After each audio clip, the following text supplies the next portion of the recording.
News 16 Kerala. തനിമ Kuwait 18ാം ദേശീയ വടംവലി മത്സരവും pearl of the school award ദാനവും ഡിസംബർ 6-ന്. തനിമ കുവൈത്തിന്റെ ബാനറിൽ സൻസീലിയ എവർ റോളിംഗ് ട്രോഫിക്ക് വേണ്ടിയുള്ള 18ാം ദേശീയ വടംവലി മത്സരം ഡിസംബർ 6-ന് അബ്ബാസിയ ഇന്ത്യൻ സെൻട്രൽ സ്കൂളിലെ ഓപ്പൺ ഫ്ലഡ് ലൈറ്റ് സ്റ്റേഡിയത്തിൽ ഉച്ചയ്ക്ക് 12 മുതൽ വൈകിട്ട് 8 മണി വരെ സംഘടിപ്പിക്കുന്നു. അന്നേ ദിവസം കുവൈത്തിലെ 30ഓളം ഇന്ത്യൻ സ്കൂളുകളിൽ നിന്ന് പഠനേതര വിഷയങ്ങളിൽ മികച്ച പ്രകടനം കാഴ്ചവെക്കുന്ന വിദ്യാർത്ഥികൾക്കുള്ള doctor Abdul Kalam pearl of the school award ദാനവും നടക്കുന്നതാണ് എന്ന് സംഘാടകർ അറിയിക്കുന്നു.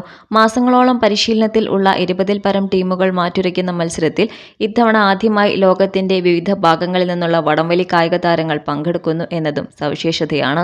എല്ലാ കായിക പ്രേമികളെയും തികച്ചും സൗജന്യമായ വടംവലി മാമാങ്കത്തിലേക്ക് ക്ഷണിക്കുന്നു. News 16 Kuwait.